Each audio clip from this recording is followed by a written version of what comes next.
Hello friend, मैं राम किशोर आप सबका एकेडमी ऑनलाइन क्लासेस में स्वागत करता हूं। दोस्तों, आप सबका हमारे चैनल में बहुत बहुत स्वागत है। तो फ्रेंड, आइए आज हम लोग टॉपिक लेके आ गए हैं। आज हम लोग पढ़ेंगे आयत। और आयत को अंग्रेजी में क्या बोलते हैं? तो आयत को अंग्रेजी में बोलते हैं रेक्टेंगल। देखिए, ये क्षेत्रमिति का एक टॉपिक है दोस्त। किसका टॉपिक है? क्षेत्रमिति का। और क्षेत्रमिति में देखिएगा ना, तो क्वाड्रिलेटरल में आता है एक आयत। और आयत से संबंधित जितना भी क्वेश्चन बनेगा ना दोस्त, आज हम लोग इसको पूरा करेंगे। तो चलिए देखते हैं। सबसे पहले हम बात करते हैं आयत के। तो आयत को अंग्रेजी में क्या बोलते हैं? तो आयत को अंग्रेजी में बोलते हैं रेक्टेंगल। और आयत जब आएगा तो सबसे पहले तो सवाल ये आ जाएगा कि आयत कहते किसे हैं, है कि ना। सबसे पहले क्वेश्चन तो यही आएगा कि आयत किसे कहते हैं। तो देखिए, सबसे पहले आयत की अगर परिभाषा की बात किया जाए तो सबसे पहले डायग्राम बना लेते हैं। क्या बना लेते हैं? डायग्राम। डायग्राम मतलब आकृति बना लेते हैं, ठीक ना। अगर इसको आप ध्यान से देखिएगा तो लग रहा कि आयत है कि ना। आयत है। देखिए, आयत है तो इसको मान के चलिए कि भुजा 4 गो है, तो हम इसको नाम देते ए बी। बी है, क्या है? बी है। A B. और ये है सी। और ये भुजा डी है। मान लेते हैं कि ए बी सी डी क्या है? एक आयत है। ए बी सी डी एक आयत है। तो इसमें आपको ध्यान देना है। देखिएगा, तो आयत जो रहता है ना, आयत के हमेशा क्या होता है कि आमने सामने का भुजा। आमने सामने मतलब क्या? ए बी है ना, ए बी के सामने कौन है? D C. तो इसको आमने सामने के भुजा जो रहता है ना, से आपस में बराबर रहता है, उसे हम लोग आयत बोलते हैं। और प्रत्येक कोण, और क्या होता है? प्रत्येक कोण 90 डिग्री का होता है, उसे क्या कहते हैं? आयत कहते हैं। तो ये आपको ध्यान रखना है। जैसे देखिए, ई वाला भुजा और ई वाला भुजा दोनों आपस में बराबर है कि ना। और यहाँ से देखा जाए तो ई भुजा यानी कि ई वाला भुजा और ई वाला भुजा दोनों आपस में ही बराबर है। यानी कि तो देखिए, इसके सामने ही है कि ना, और इसके सामने ही है, तो हम बोल सकते हैं ना कि वैसा आकृति जिसमें आमने सामने का भुजा आपस में बराबर होता है तथा प्रत्येक कोण 90 डिग्री का होता है। सब 90 डिग्री, यहाँ भी 90, यहाँ भी 90, यहाँ भी 90 और यहाँ भी 90 होता है। तो प्रत्येक कोण क्या होता है? 90 डिग्री का होता है। उसे क्या कहते हैं? आयत कहते हैं। तो यही चीज़ है। अगर आयत का परिभाषा लिखना चाहते हैं तो देखिए, हम आयत की परिभाषा भी आपको बता देते हैं ना। तो देखिए, अगर आयत की बात किया जाए ना, तो आयत क्या होता है कि जिसका आमने सामने का भुजा क्या होता है? वैसा आकृति जिसका आमने सामने का भुजा आपस में बराबर होता है। यानी कि वैसा आकृति जिसमें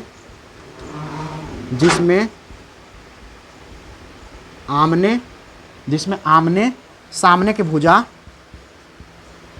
आमने सामने की भुजा, देखिए वैसा आकृति जिसमें आमने सामने की भुजा आपस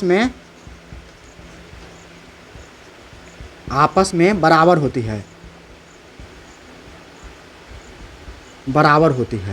क्या होता है? आमने सामने की भुजा आपस में बराबर होती है, उसे क्या कहते हैं? आपस में बराबर होती है। तथा प्रत्येक कोण 90 डिग्री का होता है। 90 डिग्री का होता है तथा प्रत्येक कोण 90 डिग्री का होता है। तो ये आपको ध्यान रखना है, ठीक ना। देखिए, ये आपको ध्यान रखना है। उसे क्या कहते हैं? आयत कहते हैं। आयत की परिभाषा तो यही ना है कि आयत क्या है? वैसा आकृति जिसमें आमने सामने की भुजा आपस में बराबर होती है तथा प्रत्येक कोण का मान कितना होता है? 90 डिग्री होता है, यानी कि 90 डिग्री होता है। उसे क्या कहते हैं? आयत कहते हैं। तो ये आयत क्या आकृति है कि ना। तो इसमें आपको ध्यान रखना, आमने सामने की भुजा इसका सामने ही है और इसका सामने ही है। तो अब चलिए, देखिए, ये तो हुआ परिभाषा के बाद। और इसमें इंट्रोडक्शन, इसमें आता है क्वेश्चन बनाने के लिए। तो क्वेश्चन बनाने के लिए आपको फार्मूला याद करना पड़ेगा। तो देखिए, हम आपको फार्मूला बताते हैं। तो सबसे पहले फार्मूला नंबर 1 आता है आयत का क्षेत्रफल। क्या आता है? आयत का क्षेत्रफल। तो होता है आयत का होता है क्षेत्रफल। आयत का क्षेत्रफल। तो देखिए, आयत का क्षेत्रफल की अगर बात किया जाए तो क्या होता है आयत का क्षेत्रफल? तो आयत के क्षेत्रफल की बात किया जाए तो लंबाई गुना चौड़ाई होता है। यानी कि लंबाई, यहाँ से देखिएगा तो लंबाई गुने क्या होगा? चौड़ाई होता है। लंबाई गुना चौड़ाई, ये आयत का क्षेत्रफल, ध्यान रखिएगा। दूसरा परिभाषा क्या होता है? आयत का परिमाप होता है, जिसको परिमिति बोलते हैं। आयत का परिमिति। आयत का क्या बोलते हैं? परिमिति। तो आयत का जो परिमिति होगा ना, वो होता है 2 इंटू लंबाई और प्लस क्या होता है? चौड़ाई। 2 इंटू लंबाई प्लस चौड़ाई। तो ये आपको ध्यान रखना है। 2 इंटू लंबाई प्लस क्या होता है? चौड़ाई होता है। तो इसको आपको ध्यान रखना है कि फार्मूला होता है। एक फार्मूला और होता है, ये कोष्ठ है। एक फार्मूला होता है आयत का विकर्ण। आयत का विकर्ण होता है। तो आयत का विकर्ण के बात अगर किया जाए कि आयत का विकर्ण क्या होगा, तो आयत का जो विकर्ण होता है वो होता है लंबाई स्क्वायर प्लस चौड़ाई स्क्वायर, लंबाई स्क्वायर प्लस चौड़ाई स्क्वायर। ये जानते हैं क्या होता है, रूट में होता है। किस में होता है, रूट में, यानी कि लंबाई के स्क्वायर प्लस चौड़ाई स्क्वायर के अंदर रूट हो जाता है। तो इसको आपको ध्यान रखना है। देखिए सबसे पहले हम लोग क्या पढ़ रहे हैं, आयत पढ़ रहे हैं। आयत को अंग्रेजी में क्या बोलते हैं, तो रेक्टेंगल बोलते हैं। कोई पूछेगा कि आयत किसे कहते हैं, तो आयत क्या है कि वैसा आकृति जिसमें आमने सामने की भुजा आपस में बराबर होती है तथा प्रत्येक कोण 90 डिग्री का होता है, उसे आयत कहते हैं। ठीक है। अब आयत क्या होता है कि आयत में कुछ फार्मूला आता है इसमें क्वेश्चन बनाने के लिए। तो इसमें क्या होता है कि आयत का क्षेत्रफल, पहला फार्मूला क्या है, आयत का क्षेत्रफल, तो क्या होगा, लंबाई गुने चौड़ाई, यानी कि ये लंबाई है ना और ये चौड़ाई है, तो ये दोनों लंबाई और चौड़ाई को गुना कर देंगे ना, तो ये क्षेत्रफल निकल जाएगा। क्या निकल जाएगा, क्षेत्रफल, यानी कि जो भी सब चीज़ है ना ये सब पूरा क्षेत्रफल है। ठीक है दोस्त, आपको ध्यान रखिएगा। उसके बाद आता है आयत का परिमाप या परिमिति। देखिए परिमाप आ जाए या परिमिति आ जाए, दोनों सेम है। क्या है, दोनों सेम है, तो ध्यान रखिएगा। तो आयत का क्या होगा, परिमिति, तो क्या होता है 2 इंटू लंबाई प्लस चौड़ाई, यानी 2 इंटू लंबाई प्लस चौड़ाई होता है। ध्यान रखिएगा, ये कोष्ठ है, ये आपको ध्यान रखना है, ये कोष्ठ है। ठीक ना। तो ये लंबाई क्या होता है, आयत का परिमिति 2 इंटू लंबाई प्लस चौड़ाई। अब एक आता है आयत का विकर्ण। तो आयत का विकर्ण क्या होता है, अंडर रूट, यानी कि अंडर रूट लंबाई स्क्वायर प्लस चौड़ाई स्क्वायर। तो ये ध्यान रखना कि यही तीनों आपको फार्मूला जो एग्जाम के पॉइंट ऑफ व्यू से काफ़ी महत्वपूर्ण है, यही सब एग्जाम में आवित रहता है दोस्त। तो चले अब इसमें हम आपको बताते ना हैं कि आखिर क्वेश्चन रहेगा तो कैसे बनाना है। तो क्वेश्चन कैसे बनाना है तो आपको ध्यान देना है। तो चलिए एक काम करते हैं, इसको हम थोड़ा सा आपको मिटा देते हैं और फिर क्वेश्चन बताते हैं। इसको अगर आप स्क्रीनशॉट लेना चाहते हैं तो स्क्रीनशॉट ले सकते हैं। चलिए दोस्त, आशा करता हूं कि आप स्क्रीनशॉट ले लिए होंगे। अब हम इसमें क्वेश्चन आपको बताते हैं कि क्वेश्चन कैसा रहेगा, तो आपको ध्यान देना है। इसको मिटा देते हैं।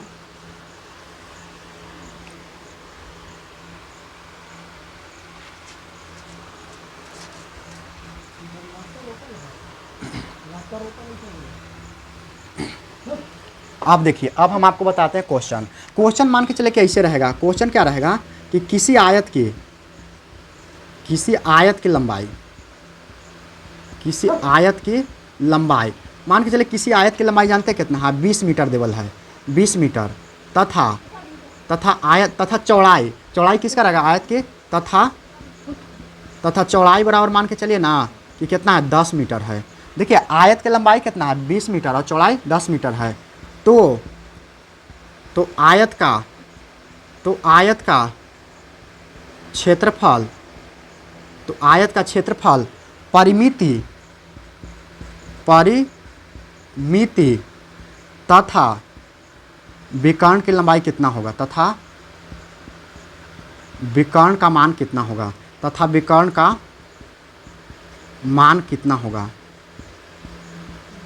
मान कितना होगा। देखिए ये आपको ध्यान रखना है, क्वेश्चन है और ये बहुत अच्छा क्वेश्चन है। मतलब इसमें हम आपको सब शामिल कर दिए हैं। देखिए किसी आयत की लंबाई कितना है, 20 मीटर है, चौड़ाई कितना, 10 मीटर है। तो कह रहा है ना कि आयत का क्षेत्रफल बताइए, उसके बाद परिमिति बताइए और विकर्ण बताइए, यानी तीनों चीज़ आपको बताना है। तो चलिए हम शुरू करते हैं। सबसे पहले एक आयत बना लेते हैं। क्या बना लेते हैं, आयत। और आयत के बारे में तो जानबे करते हैं कि जिसका क्या होता है, लंबाई और चौड़ाई आमने सामने बराबर होता है, यानी कि लंबाई आमने सामने बराबर होता है, चौड़ाई तो अलग होता है। तो ए है, बी है, सी है और क्या है, ए बी सी। क्या है, ए बी सी एक आयत है और इसमें लंबाई आपको देवल है। तो लंबाई का 20 मीटर, तो लंबाई यही ना है, लंबाई 20 मीटर। तो अगर ये लंबाई 20 है तो सामने वाला भी भुजा आमने सामने 20 मीटर होगा, है कि ना। चौड़ाई है तो यहू सामने वाला है, तो चौड़ाई कितना है, 10 मीटर है। तो यहाँ भी कितना हो जाएगा, यहाँ भी 10 मीटर हो जाएगा। तो यही आपको ध्यान रखना है। तो ये आपको हम आकृति बना दिए, क्या है, आयत है और आयत में लंबाई है और चौड़ाई देवल है। तो चलिए अब एक एक करके हम बताते हैं। तो सबसे पहले क्या करेंगे, क्षेत्रफल निकालेंगे। क्या निकालेंगे, क्षेत्रफल। तो आयत का क्षेत्रफल, आयत है तो आयत के क्षेत्रफल निकलेगा, आयत का क्षेत्रफल। तो आयत का क्षेत्रफल देखिए क्या होता है। आयत का क्षेत्रफल में अगर हम फार्मूला लगाते हैं, हम फार्मूला भी आपको बताए हैं कि क्या होता है, लंबाई गुने चौड़ाई। तो दोस्त यहाँ देखिएगा, लंबाई लगाइएगा, लंबाई क्या होता है, लंबाई और गुना क्या होता है, चौड़ाई होता है, लंबाई गुना चौड़ाई। तो यही आपको ध्यान रखना है। तो चौड़ाई को पूरा लिख लीजिए, लंबाई गुना चौड़ाई। तो लंबाई गुना चौड़ाई से अगर बात करते हैं तो लंबाई है कितना, तो जो आयत की लंबाई रहेगा वही तो लंबाई होता है। तो यहाँ से यहाँ क्या है, लंबाई है ना, ए बी क्या है, लंबाई है, और ए बी के सामने क्या है, डी सी। तो लंबाई तो दोनों है, तो लंबाई बस दोनों में से एक ही को लिखना है, दोनों तो रहबे करेगा। तब 20 कितना, 20 मीटर और उसके बाद चौड़ाई कितना है, तो चौड़ाई देखिए 10 है, तो आमने सामने दोनों 10 से है ना, तो 10 से लेना है बस, लंबाई और चौड़ाई तो 10 मीटर। अब देखिए लंबाई और चौड़ाई दोनों को गुना करें, 20 दहा को 200, यानी कि कितना हो गया 200, 200 क्या होगा मीटर स्क्वायर, मीटर गुना मीटर तो क्या हो जाएगा स्क्वायर हो जाएगा, तो इसीलिए मीटर। अब ऐसे भी याद रखिएगा ना कि क्षेत्रफल की मात्रा क्या होता है, तब मीटर स्क्वायर होता है, तो इस प्रकार से बनाइएगा।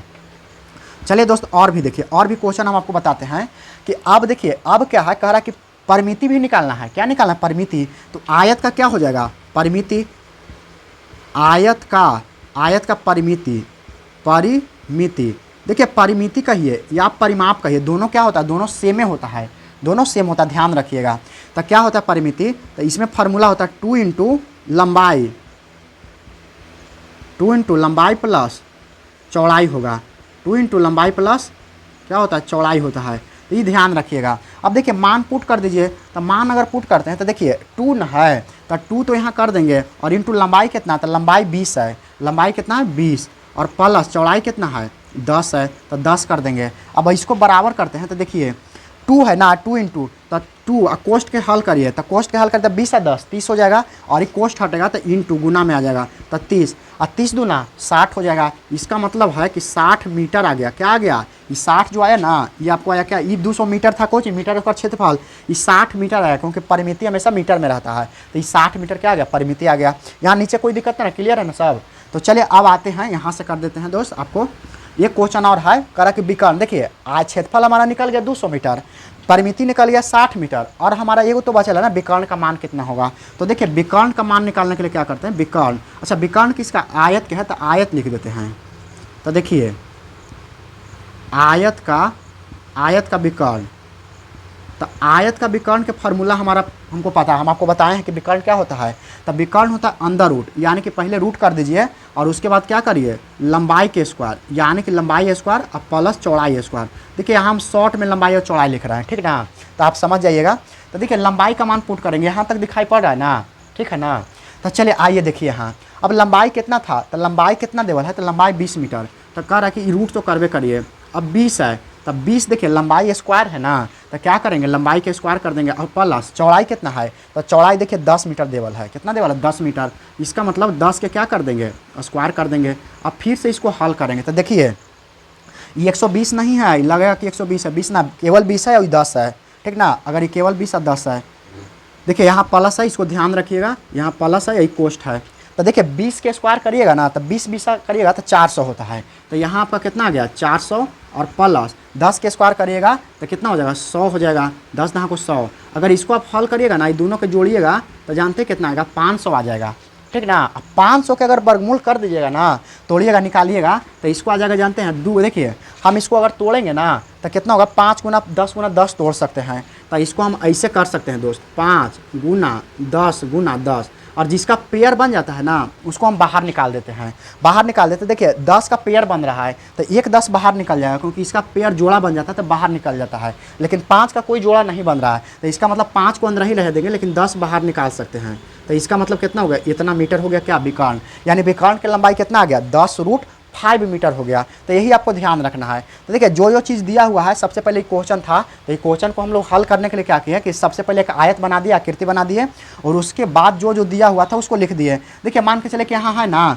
तो ना है तो यहाँ लिख सकते हैं कि लंबाई इतना चौड़ाई इतना है, तो यहाँ से तो दर्शाइए दिए हैं, तो एक में कोई दिक्कत ना होगा। तो चलिए आशा करता हूँ दोस्त कि ये वीडियो आपको पसंद आया होगा, समझ में आया होगा।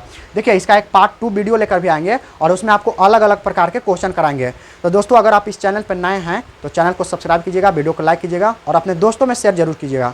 तो आज के लिए इतना ही, फिर हम लोग मिलते हैं एक अगले वीडियो में। जय हिंद।